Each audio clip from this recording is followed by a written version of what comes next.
today we're going to talk about how to write great papers. So you may have a very interesting finding, but it's very important to take that finding into an excellent paper that others can appreciate. So we'll talk about the writing great papers from titles to references, from submission to publication. My name is Lauren Wold, and I'm an associate professor in the College of Medicine and the director of biomedical research in the College of Nursing at The Ohio State University in Columbus, Ohio, USA. Also editor-in-chief of the Elsevier Journal of Life Sciences. So you can see from this graph that peer review process has grown substantially since the earliest work originally published in 1665. So in 2009, for example, over 1.4 million articles were reviewed and published in 23,000 journals and 2,000 publishers. This number has grown already since 2009 with the growth and explosion of open access journals. So you can see here, though, that the peer review process is important to understand that what manuscripts are published are telling a story. So today we're going to talk about how to make your story into a great manuscript. For example, the journal that I edit, Life Sciences, receives about 3,000 submissions per year with an annual acceptance rate between 10 to 20%. We publish 26 issues a year, and the submission to this first decision is approximately 6 weeks. So this is just one example of a journal that's been around for over 50 years, published by Elsevier. This is a picture of the people behind the journal that was recently taken. As you can see, myself as editor-in-chief with a managing editor and 8 associate editors. We also have an editorial advisory board, which is a group of people who are experts in their field that help to advise us as a journal on how to move forward and what areas to focus on. So this picture is several of our editors together at a dinner. You can see in this breakdown that Asia is the predominant source of the articles in pharma journals. You can see that this has grown substantially, and this is actually a couple years ago, and Asia is now #1 in the number of submissions in pharma journals, if you will, in pharmacology, pharmaceutics, etc.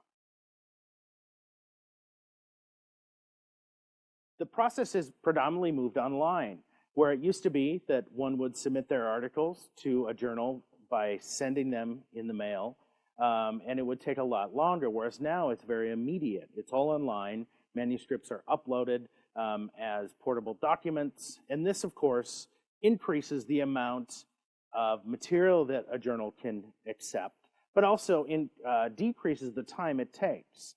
So you can see here in 1997 that journals were print only, whereas now most journals, around 80% of journals, are all electronic, with only a few still sending out paper copies. It's obviously much cheaper now to use individual articles, and articles are not published in mass quantities. They're actually printed as they're needed. So printing on demand has really become popular. There's also open access options where authors will actually pay for the publishing process so that readers can read the manuscript for free and they don't have to pay or be a member of the journal. So you can also see that there's a new trend in publishing called the article of the future. And this really is redefining how a scientific article is presented online. It gives the authors the opportunity to present much more data, to present large supplementary material, videos, etc., and is really going to be the wave of the future for how articles are presented. So what are your personal reasons for publishing? You may want to get a new job or get a degree, etc. The key is publishing your best and greatest work. And we're going to talk today about how to write that great manuscript. But once again, remember that reviewers and editors don't care why you're doing the work. They simply care that the work that you're presenting is outstanding. So keep in mind that your manuscript is your passport to the scientific community. So what distinguishes an excellent article from a poor article? You can see here this quote, "All our animals are equal, but some animals are more equal than others." So it's important to make sure that your work stands out from all the others doing similar work. So a good manuscript has good content. So the content, the data that was collected is good, useful, and exciting, and really changes the way we think about a certain field. But it also has good presentation. So presentation of the data must be clear and logical. So is your work ready to publish? Make sure you check the originality and make sure that someone else has not done a very similar study and found the same results. So have you really done something new and interesting and exciting? Is there anything that's really challenging in your work? And is it directly related to a current hot topic? If the answer is yes to any of these questions, then it's time that you prepare your manuscript for submission and publication. So what type of manuscript is yours? Is it a full article? Does this really tell a full story, a full scientific study? These are original articles, if you will. Look at a new, novel, and interesting question. It also may be a letter or rapid communication, which is simply a very short study, but really changes the way someone thinks about a field. It also can be a review paper, which is a summary of a full field in a large body of work. So you may want to ask your supervisor or colleagues in your department for advice on the manuscript type that you're ready to look at. So you make sure you identify the right audience for your paper. So identify the interest of your audience. What type of audience would be interested in this work? Is it simply for a clinical researcher or for a basic researcher? Is it someone who works in a very specific field, or is it someone that works in a broader field such as pharmacology? And also, is your paper of local or international interest? So that will really help you define how you write your paper, but also where you send it for publication. So make sure you choose the right journal. The most important issue when you're publishing a piece of work is to maximize the visibility of your work. If your work does not get seen, it can't be appreciated. So the journal impact is considered based on citations and impact factor. Impact factor is calculated by looking at the previous 2 years of papers and how they're cited in a certain year. So the impact factor for in 2010, for example, is the number of citations in 2010 for papers published the previous 2 years, in 2008 and 2009. Obviously, the higher the impact factor, the higher the impact of the study. So you can see here that pharmacology journals are ranked by impact factor. And you can see that pharmacology journals predominantly have a higher impact factor than pharmacy journals, for example. So it's very important when you're sending your work to a journal that you're sending it to the right audience, because then it will get cited. So review articles get the most citations. And the reason for this is because they provide a very general overview of a certain field, whereas original articles get fewer citations that will usually peak many years after. Once again, the impact factor tells you how many times the paper in one journal is cited on average. It does not give you an identification of a single paper. So it doesn't tell you how a single paper does in that journal. Make sure that you don't use this number to evaluate individual researchers. So choosing the right journal is obviously very important. So the top journals, such as Nature, Science, New England Journal of Medicine, etc., may not be the best place to send your article. You may want to send it to a field-specific journal, which publishes articles in a certain field, such as diabetes or cardiovascular disease. You also may want to consider more national journals if your article has a narrower scope. So you really want to be careful of where you send your manuscript, because you want to make sure that the right audience sees it.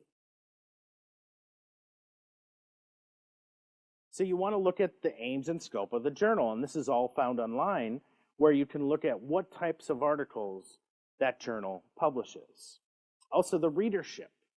Who's reading this certain journal? It's also important to ask your colleagues and your friends what articles they're reading in which journals. And you can also go through the abstracts, because these are published for free online, and you can see if there are similar studies that are published in that journal. As I said, ask help from your supervisor or colleagues. See where they're sending. And make sure you don't take a gamble by submitting your manuscript to more than one journal. This is actually a serious break of the ethical standards and can get you in trouble. There's been times when manuscripts have been submitted to our journal, and we find out later on that they were submitted to another journal at the same time. And this is a very bad thing. Articles in your references will likely lead you to the right journal. So if you look at what you're citing, that will tell you generally a good audience and where you might want to consider sending your work. Make sure you read the guide to authors. This is really the information of the journal, and it tells you what type of articles they publish, tells you a little bit about their peer review process, their editors, but also will tell you about things such as how to lay out the figures, how many references you should include, etc. This will save you time when you're submitting, but it'll also save time for the editors. So the general structure of a research article is the title, abstract, and keywords, which are used for indexing and searching, and then the main text of the article, which is the introduction, methods, results, and discussion. The other information is the conclusions, acknowledgments, and supplementary data. So make sure you make your article as concise as possible. Remember, journal space is not unlimited. So the process of writing an article really can be defined in you're constructing the article backwards of how it's presented. So originally you collect your data. You then will write the methods, results, and discussion, followed by the conclusion and introduction, and then the title and abstract. So it's really backwards of how it's presented in a journal. So authorship is very important, and policies can vary by journals. But one thing is to really make sure that each author has substantially contributed to the article. So everyone who's on the author list should have done something. They should also be involved in drafting the article or revising it for critical, important intellectual content. They also must give final approval for the final version of the manuscript to be published. If they haven't participated in all three of these activities, they should not be included as an author. If others have given input on the article but have not substantially contributed to all three, these people can be listed in the acknowledgement section. So the first author is really the person who conducts the majority of the study and supervises the data generation. The corresponding author is the senior individual in the lab who oversees the direction of the lab. Make sure you avoid things such as ghost authorship, where you leave someone out, or gift authorship, where you include someone that shouldn't be. So make sure when you're listing authors' names that you're very careful with the spelling. It can be very differently in different countries of how certain words or last names are presented. So make sure that you're consistent. Asian names are often difficult for Europeans or Americans to pronounce, but also to spell. So make sure that you're very careful. Also, if someone gets married or divorced, their name may change. So be consistent of how the names, how the authors are listed. Titles should really contain the fewest number of words to adequately describe the content of a paper. Effective titles really identify the main issues in the paper, and they begin with the subject of the paper. They're accurate, reflection, and specific to what was studied. And there really should be as short as possible. Make sure that articles contain a short, catchy title because they often get better cited. They do not contain rarely used abbreviations, and they attract readers. So the title listed here, Formulation Development of Nanoparticles. Is this a good title? Is it specific? One would say that probably not, because you really don't know what was investigated in this study. So you want to make sure that your title will give a very short description of what was done and what was found. So keywords are really your searchable index. So in an electronic world, the keywords determine whether your article is actually found or not. Someone may be interested in investigating a certain protein or a certain drug. If you don't have that in your keywords list, it's most likely not going to be found. An effective approach to determining keywords is to look at keywords of other articles that are relevant to your manuscript and make sure that you're using similar words. So one tip for searching for your keywords online is, would readers find your article using these keywords? So it's good to look back at other manuscripts you've published and see if you type in those keywords, if you're able to find that article. The abstract is freely available in electronic abstract services. So this is really a very short description of the full study. It must be accurate and specific. It must be also as brief as possible. It should give you a very short description of the article. But it's really the advertisement for your study. Why is what you did so important? And how did you find out such an exciting discovery?